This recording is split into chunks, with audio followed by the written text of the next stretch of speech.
Muy buenos días, hermanos. Abran sus Biblias, por favor, en Apocalipsis capítulo 9, versículos 15 y 16. Continuamos en esta mañana nuestro estudio del capítulo número 9, concerniente a la sexta trompeta de la segunda serie de Apocalipsis, bajo nuestro hilo hermenéutico Jesucristo, Cordero Vencedor, que nos da toda la base para el entendimiento de la cristología, del pacto de redención y también todas las aplicaciones pastorales.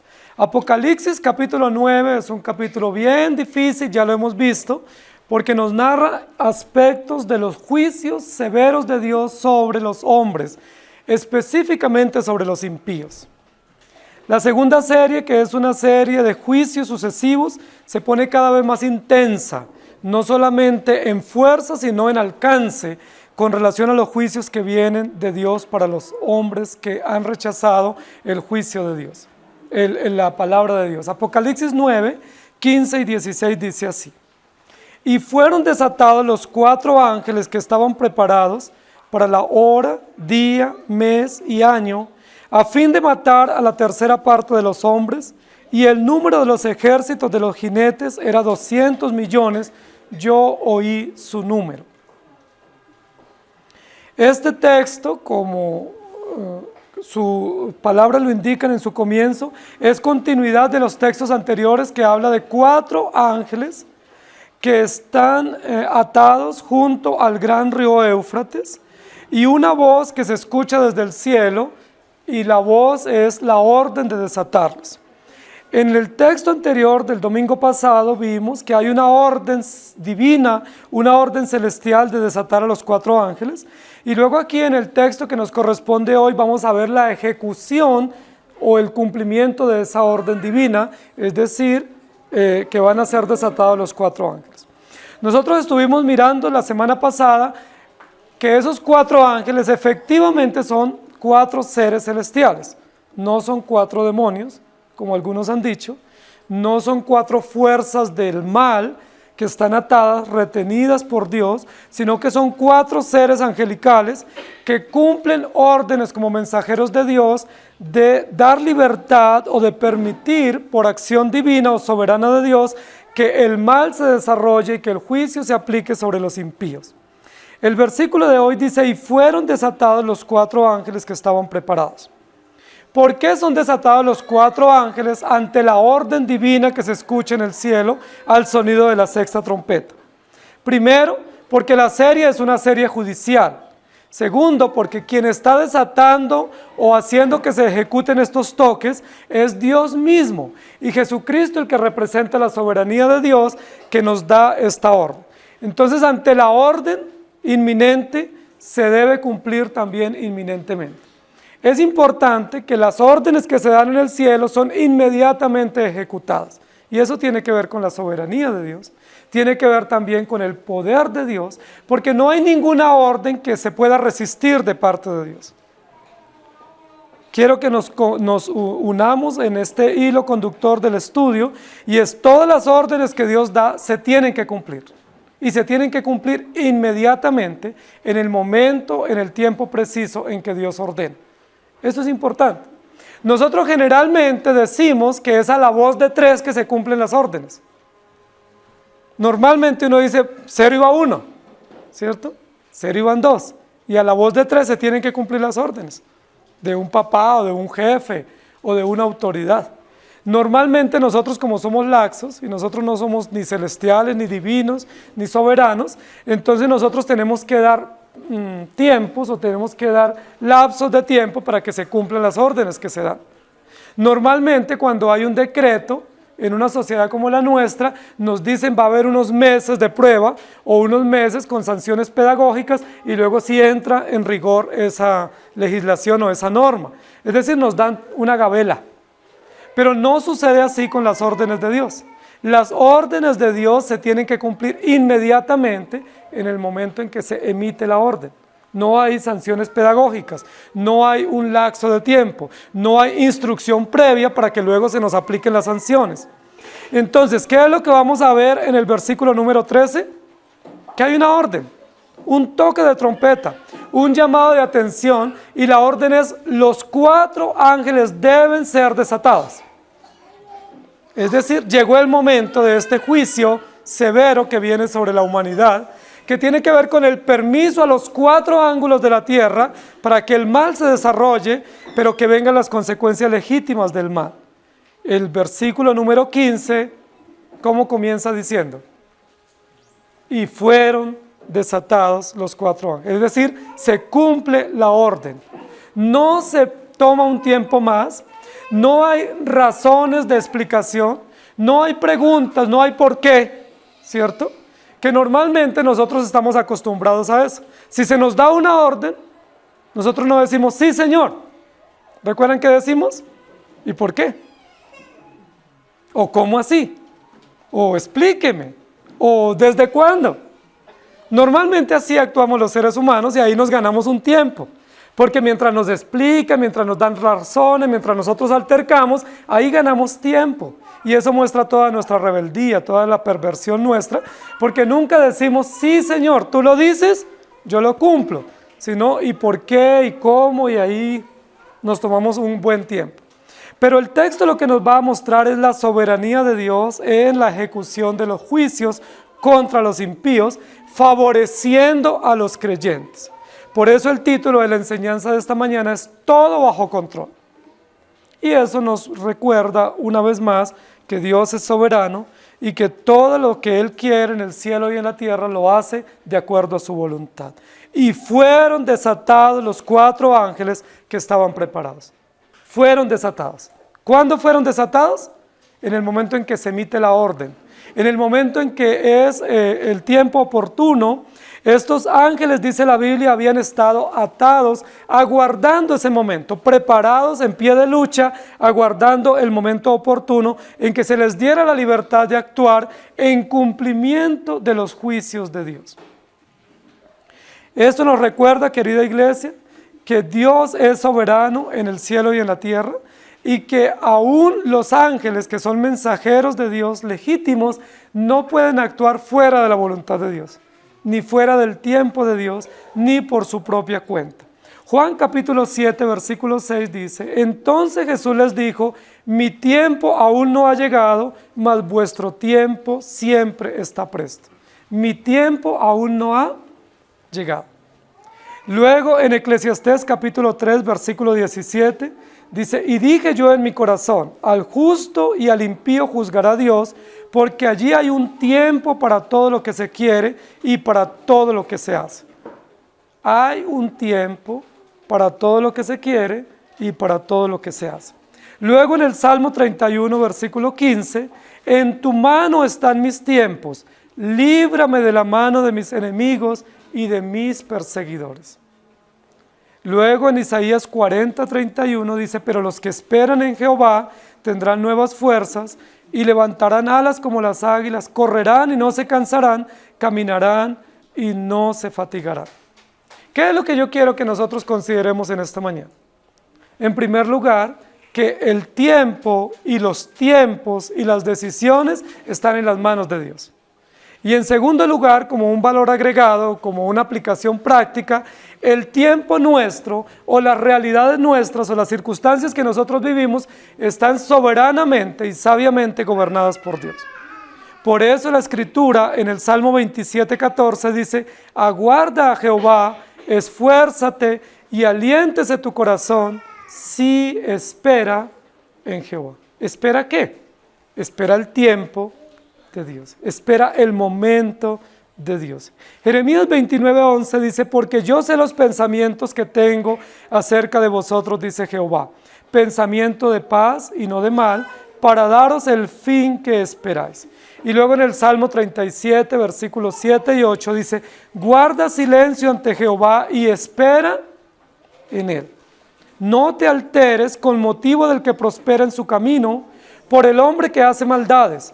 Deja la ira y desecha el enojo, no te excites en manera alguna a hacer lo malo. Excelente texto para ayudarnos a comprender las circunstancias civiles, políticas y económicas que viven los pueblos y especialmente nuestra nación. ¿Qué debemos hacer ante esas situaciones que nos enardecen, que nos incomodan, que nos frustran de parte de los gobiernos y de las fuerzas militares? ¿Cuál es la orden bíblica? Espera en Jehová. No te alteres, no te excites, no te exaltes del que prospera de manera injusta. No te compares y te incomodes. Espera en Jehová. Y un mandato muy interesante que no solemos hacer: guarda silencio ante el Señor. Acciones prácticas de cómo reaccionar ante gobiernos injustos, cómo reaccionar ante gobiernos ateos. Guarda silencio y espera en Jehová, porque a su tiempo llegará la justicia y nosotros veremos ese cumplimiento. ¿Recuerdan lo que sucedió en la primera serie de los sellos? En el sello número 5. En el sello número 5 hay un clamor muy sentido de los creyentes. Los creyentes claman de manera muy sentida, muy notoria, diciendo: Señor, ¿hasta cuándo? ¿Hasta cuándo, Señor, tú no nos miras y no ves las injusticias, nuestras aflicciones, nuestros padecimientos? ¿Hasta cuándo tú no te conectas con lo que nosotros vivimos y lo que nos pasa? ¿Hasta cuándo, Señor?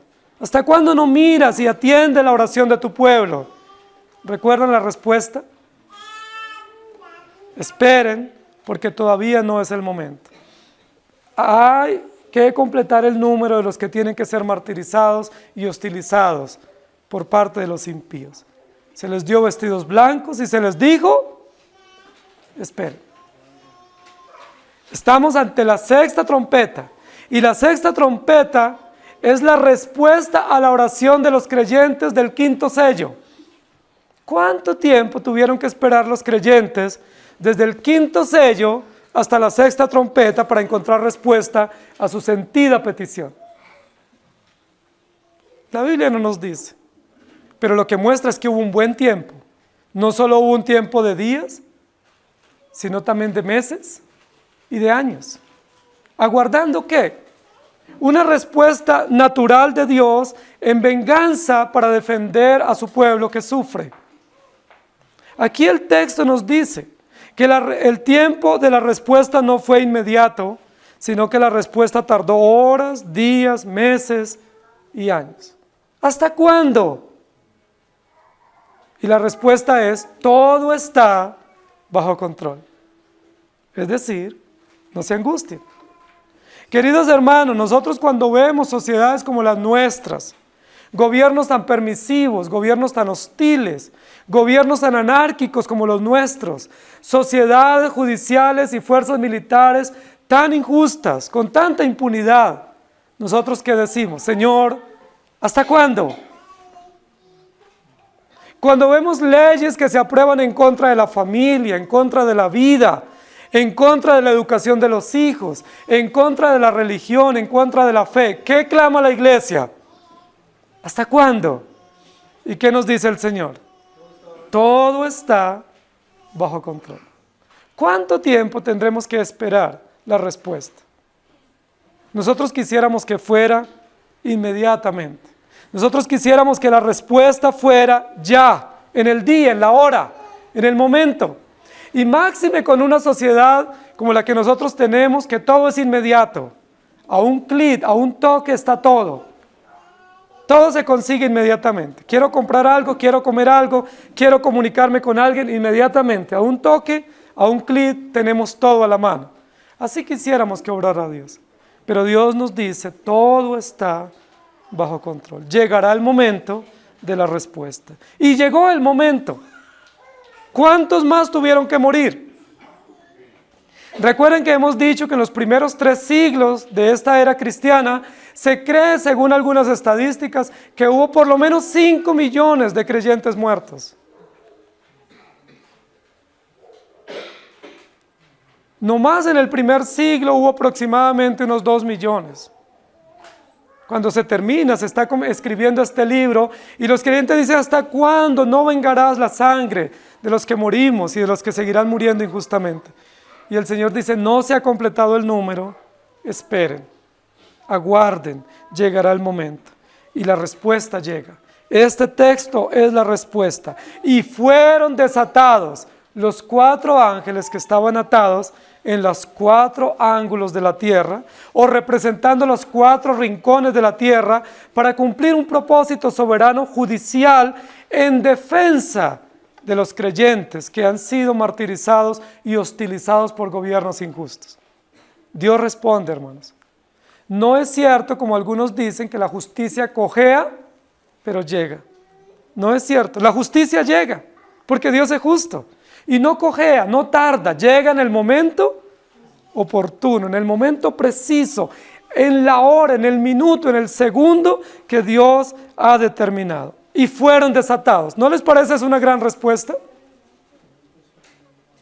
Los creyentes clamando justicia, los creyentes siendo martirizados y sufriendo en ese momento histórico por el imperio romano y por los soldados romanos,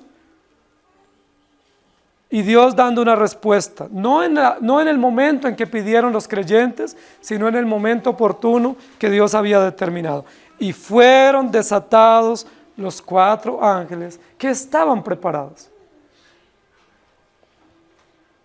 Pudiéramos allí hacer ahí la paráfrasis diciendo, y Dios respondió a los creyentes que habían clamado, ¿hasta cuándo, Señor?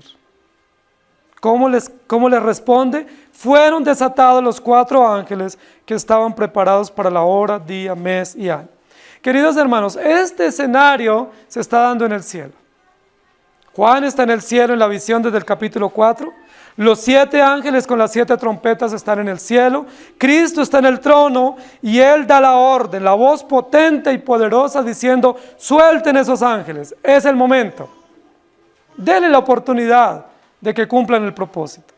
Ahora, dijimos que cuando el texto dice que estaban atados, literalmente no está diciendo que estaban encadenados o esposados o que estaban con los pies en el cepo.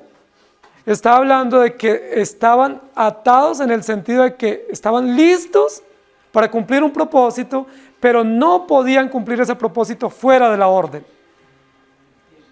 Porque si ellos actúan fuera de la orden, un día antes, una hora antes, ellos están en rebeldía.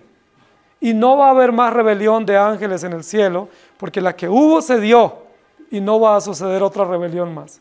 Estos ángeles están sumisos allí, listos, preparados, en pie de lucha, pero tienen que aguardar la orden y la orden se da. Fueron desatados los 4 ángeles que estaban preparados. Ahora, ¿por qué la Biblia habla de 4?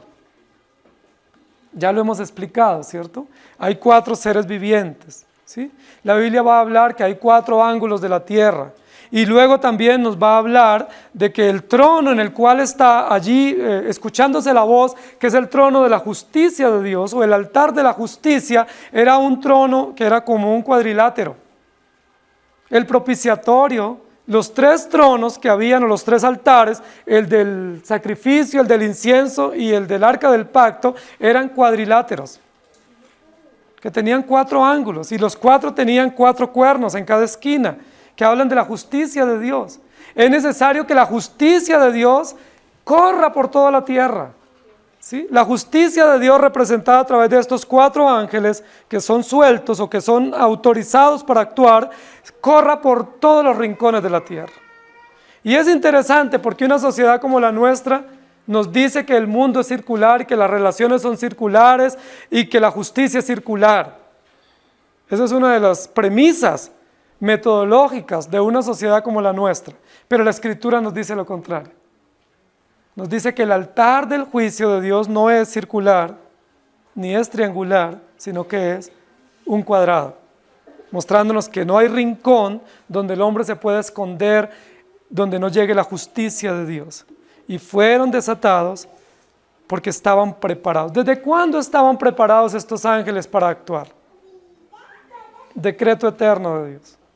Decreto eterno de la redención. Ángeles preparados para cumplir las acciones legítimas de Dios.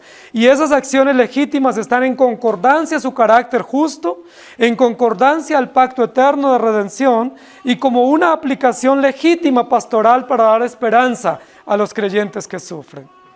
4 ángeles vienen en su auxilio para defender a los creyentes.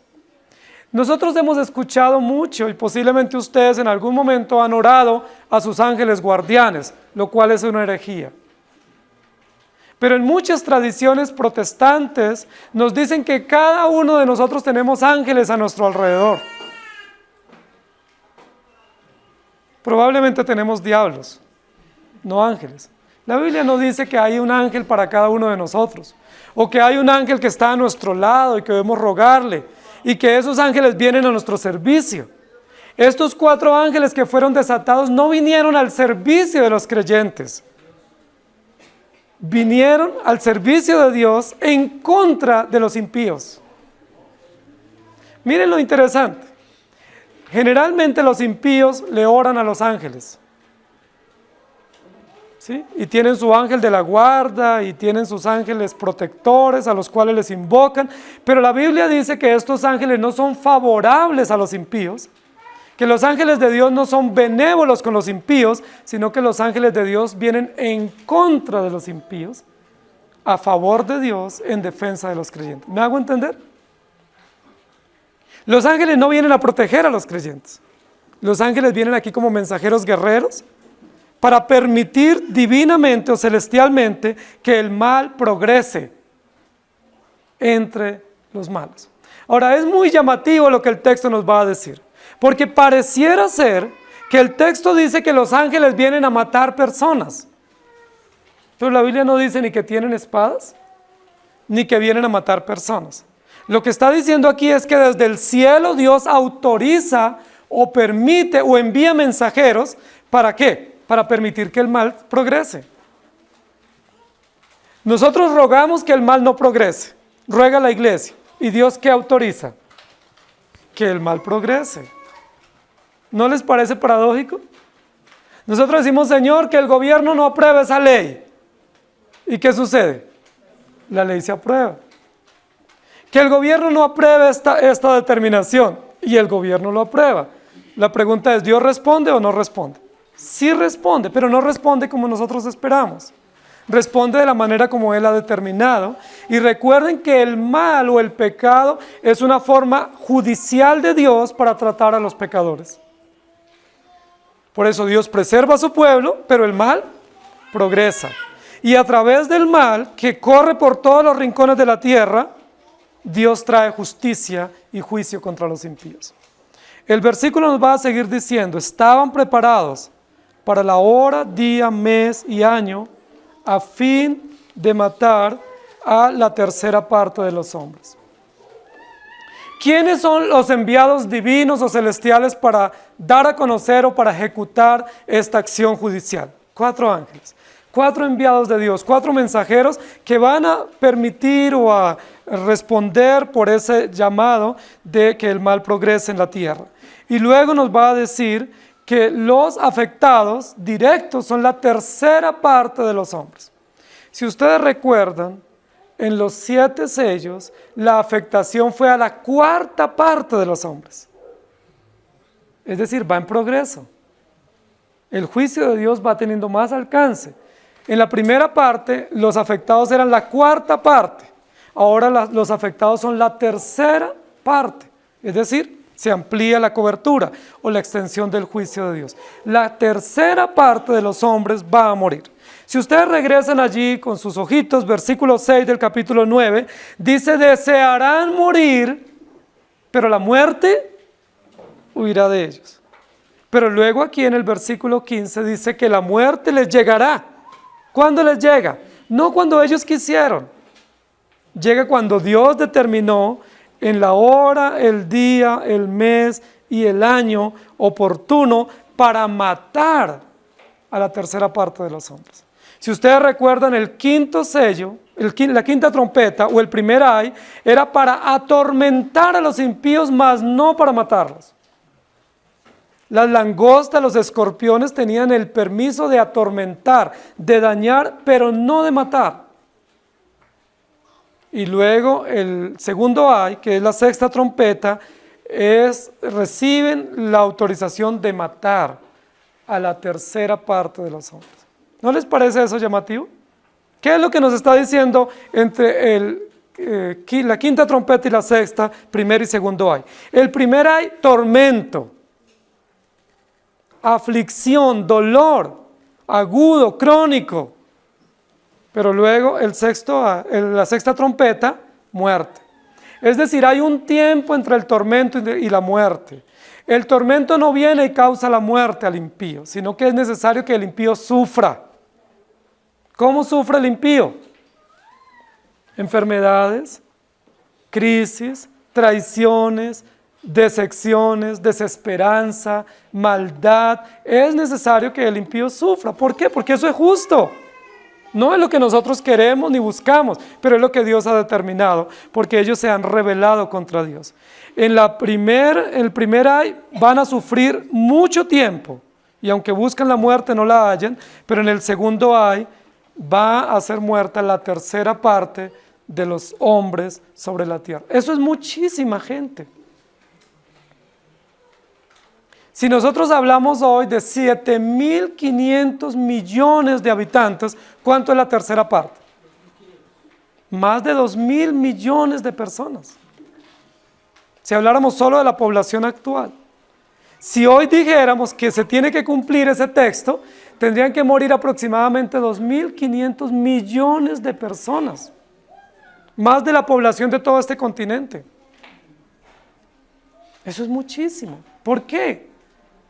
Nos está hablando de la justicia de Dios, pero no la justicia final, es decir, no el juicio final, sino de los juicios sucesivos que Dios trae a través de las primeras plagas que vimos, que es muerte, contaminación, carestía, destrucción, guerras. Cuando nosotros vemos las noticias, una de las cosas más constantes en las noticias es muerte, guerras. Algunos dicen, yo no quiero ver más noticias, porque solo veo muertes, solo veo calamidades, solo veo catástrofes. Y los noticieros no pasan ni siquiera el 10% de lo que acontece en la nación o en el mundo. Imagínense que pasaran todas las noticias. Todo el tiempo sería muerte, muerte, muerte, guerras, por contaminación, por violencia, por guerras. Lo que está diciendo la Biblia es los impíos tienen la justicia de Dios sobre su cuello, y la justicia tiene que ver con el tormento aquí en la tierra, con el sufrimiento aquí en la tierra, pero luego con la muerte. Y al afrontar la muerte, los impíos se preparan para el juicio final. Porque el sufrimiento y la muerte son anticipos del juicio final. Si aquí en la tierra ellos sufrieron por causa de estar en contra de Dios, si murieron siendo juzgados por Dios, ¿qué les va a esperar en el juicio final? La Biblia dice que horrenda expectación de juicio que ha de devorarlos. Y eso es lo que está diciendo aquí el texto. Y por supuesto es muy esperanzador eso para la iglesia, a fin de matar a la tercera parte de los hombres. Pero aquí no dice que los ángeles vienen a matar. ¿Quién termina matando a los impíos? Dios, no los ángeles, Dios. Pero ¿cómo los matan? ¿Cuáles son los autores materiales de la muerte de los impíos? Pues los mismos malos. Entre ellos se matan, entre ellos se persiguen, entre ellos se traicionan. Eso siempre ha sucedido con los imperios y con los emperadores y con todas las personas que obran mal. Entre ellos se matan. ¿Quién terminó con el imperio egipcio? Los sirios y los asirios. ¿Y quién destruyó al imperio sirio y asirio? Los persas y los medos, y así sucesivamente. Es decir, entre ellos se matan porque tiene que cumplirse lo que la Escritura dice, que los impíos van a ser muertos mientras este periodo histórico, es decir, en el periodo del paréntesis de la historia de la redención, deben morir por lo menos la tercera parte de los hombres sobre la tierra, porque todo está bajo control. Ahora, ¿cuándo mueren los impíos? ¿Qué dice el texto? En la hora, día, mes y año preparado. Y a mí eso me llama muchísimo la atención, porque nosotros tenemos la tendencia a pensar que todo pasa por casualidad. Cuando una persona muere, uno dice, ¡uy, qué casualidad! Si no se hubiera tomado ese transporte, si no hubiera salido, si hubiera escuchado mi consejo, aquí estaría con nosotros. ¿Qué es lo que decimos? ¿Qué lo mató a esa persona? El no haber escuchado mi consejo, el haber tomado ese transporte, el no haber atendido una indicación. Pero ¿qué es lo que dice aquí la Escritura? Cuando una persona muere, ¿por qué muere? Porque esa era la hora, el día, el mes y el año. ¿Qué dice Job? Job dice que en el día preciso mueren las personas. Es decir, no hay casualidad, no hay aquí aspectos como que contingentes que pudieran rodear la muerte de los impíos, sino que hay acciones soberanas determinadas por el Señor, y es que en el día exacto, en el día preciso, viene la muerte de los incrédulos. Recuerden que una de las leyes que las naciones en el mundo quieren aprobar para quitar el sufrimiento es la eutanasia. La eutanasia es una de las leyes que en diversas naciones se analiza para, según ellos, suprimir el dolor o suprimir el sufrimiento que tienen las personas por una enfermedad y la de la familia. Pero aunque esas personas quisieran aprobar esas leyes, muchos de los casos Dios no les permite, y aún permitiéndoles, no van a morir en el momento que ellos deciden, sino en el momento que Dios ha determinado. Hemos escuchado historias de personas que han querido quitarse la vida, y a veces se lanzan de un edificio muy alto, pero no mueren. ¿Cómo quedan esas personas? Peor. Porque si antes estaban sufriendo por deudas o por decepciones, ahora tienen deudas, decepciones, además de quedar en una silla de ruedas.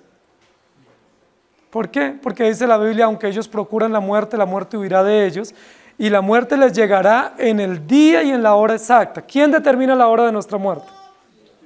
Así como determinó nuestro nacimiento, así como determinó las condiciones de nuestra vida, Él determina nuestra vida porque todo está bajo control.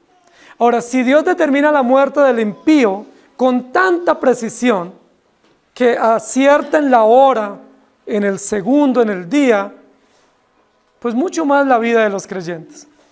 Porque los creyentes somos nación especial de Dios, pueblo especial de Dios. Y somos hijos del pacto, también estamos gobernados soberanamente por el Señor para ser preservados y guardados en el momento oportuno. La iglesia clama y Dios responde, pero responde en el tiempo preciso. Muchos regímenes en el mundo se han perpetuado. Y uno dice, ¿por qué se perpetúan? ¿Por qué no son derrocados algunos regímenes o algunos malos gobiernos o algunos malos gobernantes? Porque no es el momento oportuno, pero en su momento caerán. Porque es el juicio de Dios para las naciones. Luego el versículo continúa diciendo, y el número de los ejércitos de los jinetes era 200 millones, yo oí su número. Queridos hermanos, todo el texto aquí nos habla de la soberanía de Dios, pero nos habla también de la precisión de Dios, la exactitud, lo oportuno que es Dios en la ejecución de los juicios contra los impíos. Y cuando Dios ejecuta juicios contra los impíos, lo primero que se pone en evidencia es el honor de Dios. Dios es justo, no hay impunidad. Lo segundo que se pone en evidencia es Dios cuida a su pueblo y le da esperanza y consuelo al ejecutar juicios contra los impíos. Pero lo tercero que se pone en evidencia es ninguno escapará de la justicia de Dios, aún los peores ateos o los más rebeldes ateos. Dios es justo. No sé si ustedes han visto grandes manifestaciones en estos periodos, en estos últimos años, en las diversas naciones, en contra de la moral bíblica y en contra de los principios de Dios. En una de esas grandes marchas, pusieron pancartas gigantes diciendo Jesús fue de esa condición. Y eso no generó ninguna molestia. Pero si se pone Alá fue así, o Buda fue así, inmediatamente tienen que quitarse esos carteles, porque es ofensivo para esos dioses o para esos líderes. Pero si se publica que Jesús tuvo esa condición inmoral que ellos promueven, eso no es molestia para nadie. Por eso profanan los símbolos religiosos, por eso profanan los lugares religiosos, porque para ellos no es eso incómodo. Pero la Biblia dice, llegará el día en que Dios juzgará toda obra de los impíos. Y todo eso que ellos hicieron para desdeñar de las cosas de Dios o de la moral bíblica, en el día y en la hora oportuna, tendrán que enfrentarse a la justicia de Dios. Por eso dice la Biblia que cuando les llegue este momento, ese día, esa hora oportuna, preparada para su muerte, ¿qué harán los incrédulos? ¿Recuerdan qué harán? Dice, se esconderán en las peñas, en las cavernas, procurarán huir en el lugar donde puedan esconderse según ellos. Pero recuerden que la justicia de Dios corre a todos los rincones de la tierra y no habrá escondite para ellos. No habrá lugar donde puedan esconderse y ellos gritarán y suplicarán. No dirán, Señor, perdónanos, sino rocas, cáiganos, ocúltenos de la ira de aquel. Háganos invisibles ante la ira de aquel o ante la ira de ese. Ellos no podrán decir, Dios, perdónanos, porque no tienen esa conciencia y porque toda su vida han vivido en contra de Dios. Pero cuando viene la justicia de Dios sobre los creyentes, nosotros podemos decir, Dios, perdónanos, o Padre, perdónanos, o ten misericordia de nosotros. Viene para matar la tercera parte de los hombres. Y el versículo 16 dice, y el número de los ejércitos de los jinetes era 200 millones. Yo oí su número. Entonces, ¿quién es el que termina matando a los incrédulos o a los impíos? ¿Quién los mata? ¿Satanás? ¿Tiene Satanás potestad para matar a los incrédulos? Si Satanás se ataca a sí mismo, no prevalece su reino. El que da la orden es Dios. Y quien la ejecuta son los emisarios de Dios en cumplimiento de la justicia de Dios, pero no es Satanás el que mata a sus seguidores. Y luego el versículo 16 es un versículo muy interesante porque nos dice cómo o cuáles son los autores materiales de esta gran masacre. ¿Quiénes son? Ejércitos. Ejércitos de jinetes, es decir, ejércitos poderosos. Los artífices de estas matanzas son poderosos ejércitos o armados ejércitos que proponen guerra en medio de las sociedades para traer muerte y destrucción. Es inusual esta mención aquí en el texto de los 200 millones. Y es una mención en la Escritura que es difícil de interpretar porque en ese momento no se usaba esa numeración decimal que nosotros tenemos hoy, y decir 200 millones no tiene otro paralelo en la Escritura. No hay otro texto en la Escritura que hable de 200 millones o de una cifra tan numerosa. Entonces es un poco complejo identificar a qué se refiere. Algunos se atreven a decir que 200 millones era la población del mundo en el momento en que se escribe este libro, que el mundo conocido, gobernado por el Imperio Romano, alcanzaba a 200 millones de personas. Es una posible interpretación. Otros dicen que se refiere a los ejércitos chinos contemporáneos, ¿sí?, que alcanzan a ese número, porque habla del Éufrates y del Oriente, ¿sí? Otros dicen que se refieren a toda la guerra nuclear que está bajo la tierra y todos los fuertes donde hay fabricación de armas y de soldados, que hay muchísimos, especialmente en los países armados, como bases ocultas o bases subterráneas, que tienen muchísimos soldados y dicen que son 200 millones de soldados ocultos que hay en las naciones que tienen armamento nuclear y bases militares subterráneas. Eso sería pues una interpretación muy espectacular, muy sensacional. Pero lo que yo creo aquí es que la Biblia lo que está diciendo es que el número de los ejércitos que se levantan a lo largo de los tiempos es millares de millares. Realmente eso es lo que dice el original. El original no dice 200 millones, sino millares de millares o millones de millones. Es decir, son muchos los soldados, son muchos los jinetes, son muchos los hombres preparados para la guerra que están en autoridad. ¿Por qué se da este número exacto?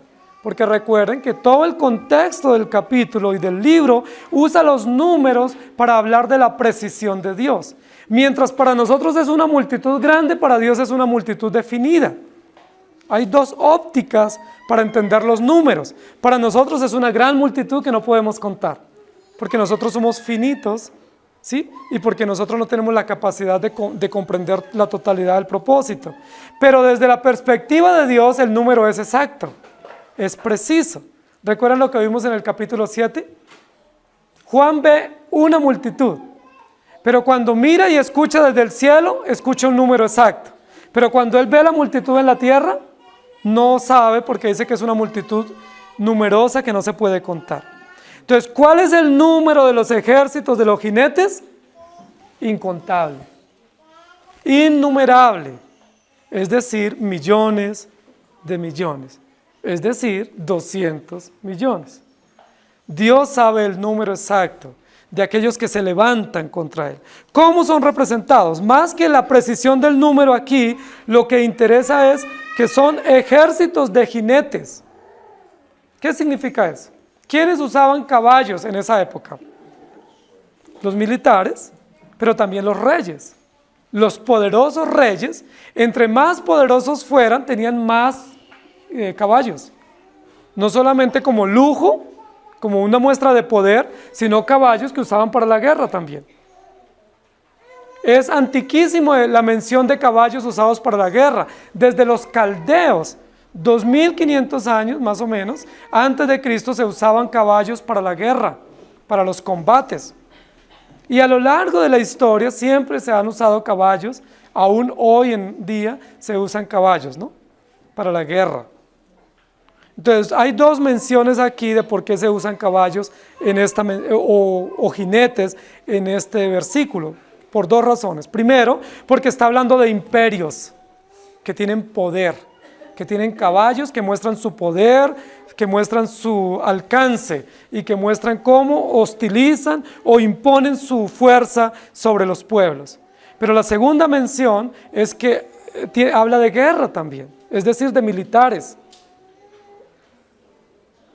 Nosotros pudiéramos decir, bueno, está hablando de países armados, con muchos soldados, entrenados fuertemente para la guerra, y es probable que esa sea una buena mención.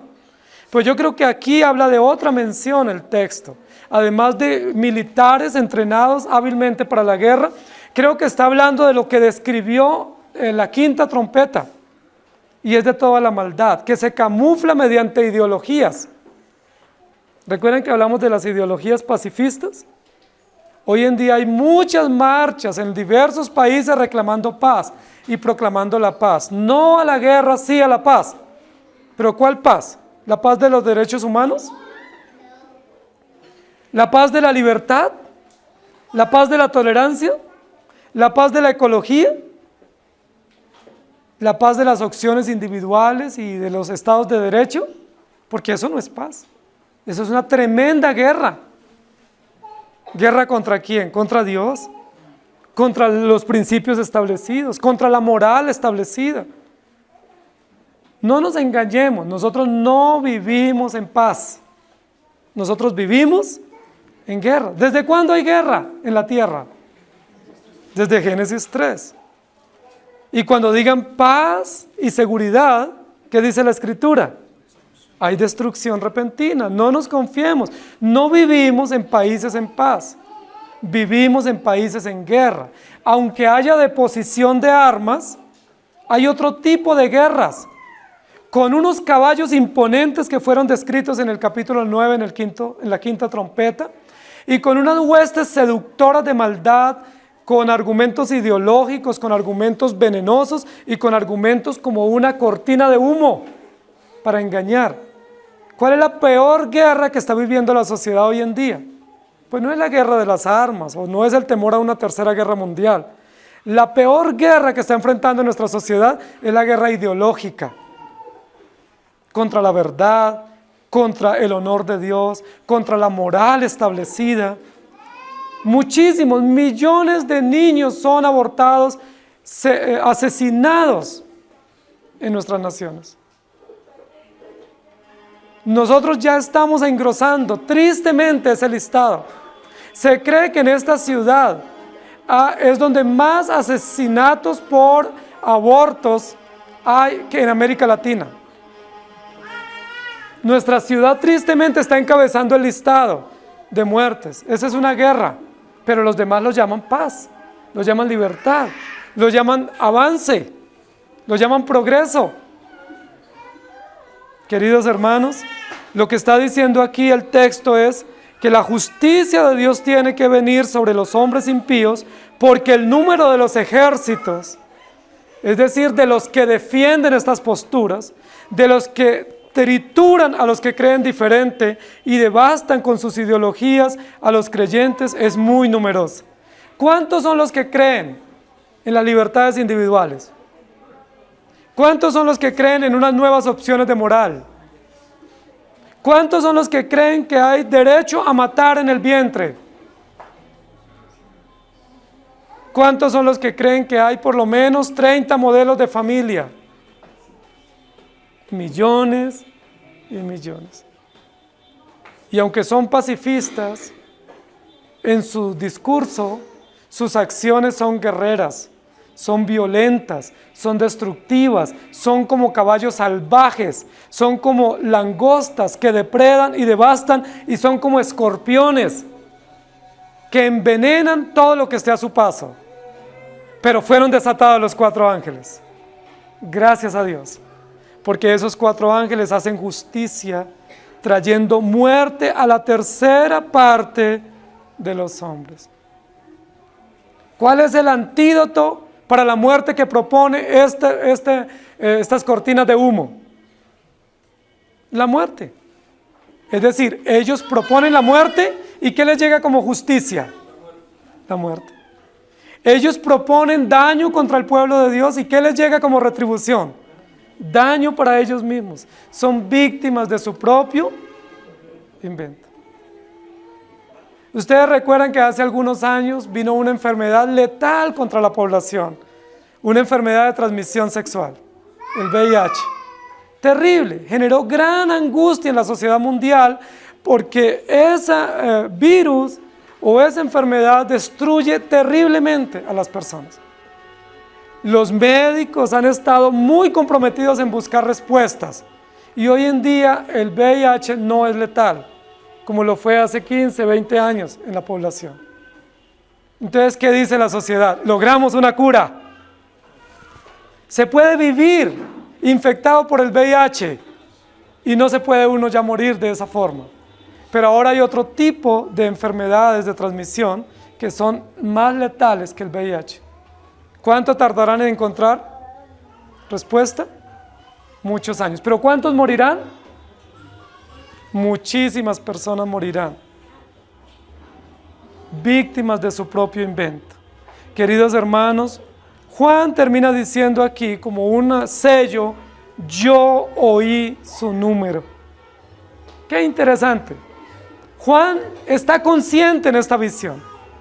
No es que tuvo un éxtasis y le parece. No, escuchó con precisión, vio con precisión lo que estaba aconteciendo. Dice, y el número era millares de millares. Yo oí su número. Yo escuché. Ahora, cuando Juan dice eso para los creyentes, yo oí su número, eso es esperanzador para nosotros. Porque si Juan escuchó el número de aquellos que se levantan inclementemente contra Dios, también escuchó el número de aquellos que morirán por causa de levantarse en contra de Dios. Hay muchos números aquí. Hay un número exacto de 4 personas o 4 ángeles en el trono que son sueltos. Hay un número de porcentaje aquí, que es la tercera parte, y otro número decimal aquí, que habla de la multitud o del número incontable de los emisarios de Satanás, que son instrumentos también en las manos de Dios para traer justicia y para traer juicio a las naciones. La pregunta es, ¿quién tiene el control de lo que acontece en la tierra? ¿Dios gobierna en el cielo y Satanás en la tierra? Muchos han creído eso. Muchos han proclamado eso. ¿Dios da vida y Satanás da muerte? ¿Dios gobierna a su pueblo y Satanás a los impíos? Cuando decimos todo está bajo control, es Dios gobierna en el cielo y en la tierra. Y gobierna a Satanás y ejecuta justicia contra él. Y les permite por un tiempo crecer y florecer. Pero dice la Biblia, vi yo al impío sumamente enaltecido, pero su fin es la muerte. Todo está bajo control. El número, los artífices de estas atrocidades son los mismos impíos. Queridos hermanos, ya nosotros estamos viendo las consecuencias en esta nación de las normativas de no corregir a nuestros hijos. ¿Qué nos dijo la sociedad en años anteriores en este país? Prohibido corregir a los hijos. ¿Recuerdan? No se les puede tocar. No se les puede decir nada, porque eso es un delito. Y un delito penal. Va para la cárcel. O se les pueden quitar a sus hijos. Eso nos dijo nuestro país hace algunos años. Y ya han pasado por lo menos una decena de años y ya estamos comenzando a ver las consecuencias. ¿Cuáles son las consecuencias? Cada vez niños incluidos en delincuencia, en prostitución, cada vez niños envueltos en realidades de mucho dolor y el gobierno ya no sabe qué hacer. ¿Qué van a tener que hacer? Posiblemente buscar paliativos con otras normas para responder a esas angustiosas realidades que vive nuestra nación. Porque aquel que se rebela contra Dios recibirá como retribución en esta vida sufrimiento y luego la muerte judicial, que es el preámbulo para la justicia o para el juicio eterno que viene sobre ellos. Yo oí su número. ¿Cómo consuela Dios a su pueblo? Miren lo interesante, querida iglesia. Nosotros pensaríamos que la compensación de Dios para su pueblo que sufre es beneficios, y no lo son. Nosotros pensaríamos que si hay sufrimiento y le decimos, Señor, quítanos el sufrimiento, que Dios no lo quita.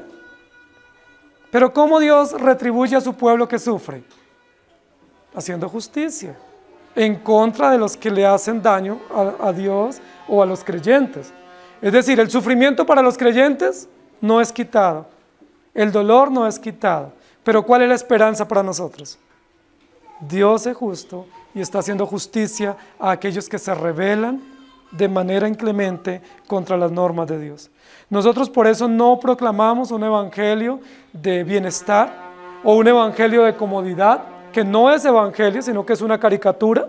No proclamamos esos discursos de pare de sufrir, porque mientras estemos aquí no pararemos de sufrir, pero tenemos la esperanza segura en Cristo Jesús. Y tampoco proclamamos ese amor desmedido que muchos movimientos cristianos proclaman para los incrédulos. Dios te ama tal como eres y tiene un plan maravilloso para tu vida. No proclamamos ese sentimiento amoroso, romántico, sensual de Dios para los impíos, porque lo que la Biblia dice es que Dios está airado contra el impío y contra el pecador. ¿Por qué no lo destruye? Porque no ha llegado la hora, el día, el mes y el año. Pero una vez llegue, ellos tendrán que morir. Porque Jesucristo tiene las llaves de la muerte y del Hades, y Él, por su eterna redención, obrará justicia también contra los incrédulos. Yo quiero que nosotros tengamos esperanza en esta mañana, pero la esperanza nuestra no se puede basar en ideas utópicas sobre el ser de Dios o sobre las promesas de Dios. La esperanza nuestra se tiene que basar en el fundamento del Evangelio, y es Dios es justo. Justicia y misericordia van juntas. ¿Qué dice Proverbio? Justicia y misericordia se encontraron y se abrazaron y se besaron. Es decir, la justicia y la misericordia son una misma cosa que se llama Evangelio, se llama Cristo, se llama Dios. Justicia y misericordia para los creyentes, justicia y misericordia para los incrédulos. ¿Cómo se ve la misericordia para los incrédulos? Pues no en salvación, sino en la bondad o en la longanimidad de que Dios, pudiendo y debiendo destruirlos hoy, no los destruye, sino que los deje sufrir un buen tiempo. que los deje, que sean dañados por esas langostas devastadoras y que sean víctimas de su propio invento, pero luego vendrá la muerte para ellos. Justicia soberana y perfecta. ¿Cómo se ve la misericordia para el impío? Pues no es una misericordia salvífica, pero se ve en que el trigo y la cizaña crezcan juntos y que a ellos también se les extienda el beneficio del llamado a la redención o al arrepentimiento. Por eso dice la Biblia, prediquen a tiempo y fuera de tiempo. Prediquen a toda criatura. Háblenles, escuchen o dejen de escuchar. ¿Por qué? Porque eso es la bondad de Dios para el incrédulo. No van a escuchar juicio y destrucción. Los creyentes atenderán la voz de Dios y serán preservados soberanamente. Dios está bajo control. Dios está en control. No es que Él tiene el control, porque el control no es una cosa. Como cuando uno dice, ¿quién tiene el control en su casa? Y ya uno sabe. No, Dios no tiene el control. Dios es soberano sobre todas las cosas. Y determina todo y ejecuta todo con precisión, con sabiduría, con bondad, con justicia, y de esa manera estamos gozosos y confiados. Recuerden que hay dos acciones que nosotros no podemos tener como creyentes con nuestros gobiernos o con nuestras naciones. Una, no podemos ignorar la nación e irnos para una montaña o una caverna y vivir como si no fuéramos parte de una sociedad. Eso no lo podemos hacer.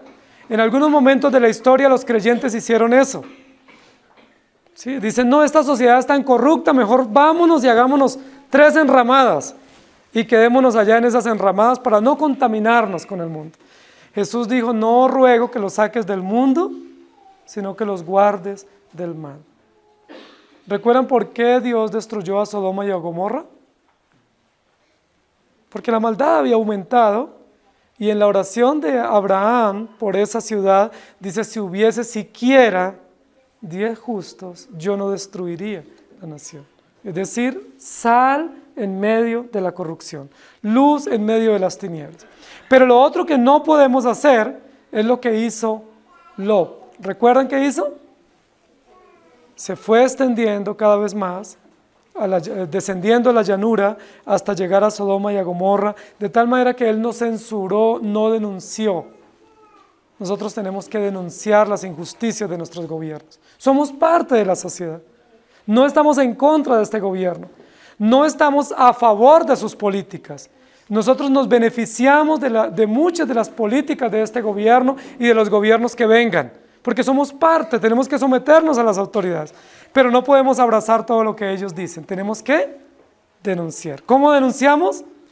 Con el Evangelio y con nuestra práctica, pero tampoco podemos rebelarnos contra gobiernos injustos, porque tenemos que guardar silencio, humillarnos delante de Dios, presentar las injusticias y vivir para Dios, porque esa es la voz elocuente para una sociedad corrupta.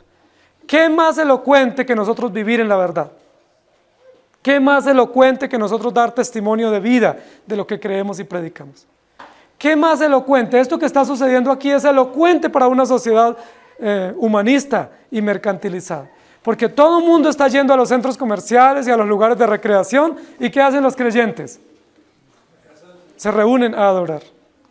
Eso es elocuente. No tenemos que decir más. No tenemos que levantar pancartas, ni hacer marchas públicas, ni cacerolazos. Solo necesitamos vivir el Evangelio, porque eso es elocuente para el impío y eso lo enardece y él no puede soportar. Pero la Biblia dice, ya fueron desatados los 4 ángeles. En todos los rincones habrá justicia de parte de Dios y ninguno que se levanta contra los creyentes quedará inmune, porque Dios hace justicia a favor de su pueblo. Yo oí su número. Y hoy podemos decir, nosotros también oímos que Dios está defendiendo a su pueblo. Hay ataques contra la familia, ¿es cierto? Hay ataque contra la vida por sociedades paganas y humanistas. ¿Qué debemos hacer?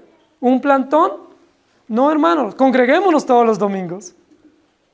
Eso es lo más elocuente. Nosotros estamos preocupados por nuestros hijos, ¿o ustedes no lo están? Claro que estamos preocupados, pero a veces no se traduce eso en traerlos a la iglesia todos los domingos. A veces esa gran preocupación por el futuro de nuestros hijos no se traduce en hacerles el devocional diario, en reunirlos, en exponerlos al Evangelio. Si usted está muy preocupado por sus hijos, expóngalos al Evangelio todos los días. Tráigalos a la iglesia, porque eso es elocuente contra una sociedad tan perversa y tan hostil. Y eso es un gran desafío. El mundo corre en el desenfreno. ¿Y para dónde corre el justo? ¿A dónde huye el justo? Alzaré mis ojos a los montes, ¿de dónde viene mi socorro? El mundo corre desenfrenado como caballos desbocados o como plagas de insectos, según la trompeta número 5. ¿Y hacia dónde corren los creyentes? Como un pueblo que adora. Yo me alegré con los que me decían: a la casa del Señor iremos. ¿Sí? Cantad alegres a Dios, habitantes de toda la tierra. Levántense temprano y corran con gozo a los lugares de adoración. ¿No es eso elocuente? ¿No es eso actuar en contravía como actúa la sociedad? Pero si yo corro en el mismo desenfreno, pues estoy diciendo que creo una cosa, pero vivo otra. Y no puedo dar testimonio de la justicia y de la misericordia. Que el Señor nos ayude. Todo está bajo control. Amén. Señor, gracias porque tu palabra nos da esperanza, pero no es la esperanza que nosotros quisiéramos recibir. Nosotros quisiéramos que la respuesta a nuestro sufrimiento fuera: no hay más dolor. Que la respuesta al martirio sea: ya no hay más martirio. Quisiéramos que la respuesta a la crisis económica es: ya está suplida esta crisis económica. Pero no es así como tú actúas. Tú actúas de manera soberana en honor a ti mismo. Y la respuesta a las peticiones o a las oraciones de los justos, que suben mezcladas de incienso, que es el olor fragante de tu sacrificio redentivo, está en concordancia a tu carácter justo, está en concordancia al decreto eterno de redención y está en concordancia al cuidado fiel y pastoral que tú propicias a tus hijos. Gracias te damos, porque sí hay respuesta. La respuesta es: Dios está en control. Días, meses, años y horas no pasan inadvertidos, no pasan de manera fortuita. Pasan porque tú has establecido un límite para cada cosa, un momento para cada circunstancia. Las circunstancias que hoy vivimos como personas, como familias, como iglesia y como sociedad son provistas por ti y tienen un tiempo limitado. Solo tú eres eterno y perfecto. Las circunstancias son temporales, tienen su límite. Por eso tú nos das esperanza, mostrándonos que posiblemente las angustias que los creyentes tenemos que vivir durarán 70 años, que es la vida en promedio de los hombres aquí en la tierra. Y que el sufrimiento terrorífico, angustiante, frustrante de los incrédulos durará la vida que dura una langosta, 5 meses, que se equipara a la vida de los incrédulos. Pero tú quitarás ese tormento y le juzgarás con la muerte, que es preparatoria para el juicio final. Todo está bajo control. Qué hermosa esperanza tiene la iglesia. El mundo corriendo al desenfreno y los creyentes testificando de un Dios justo y verdadero. Guardando silencio ante las atrocidades, pero denunciando con el evangelio predicado lo que tú has determinado y adorándote con gratitud. Eres justo, eres bueno, eres compasivo. Gracias por darnos esperanza. En Cristo Jesús. Amén. Que el Señor les bendiga.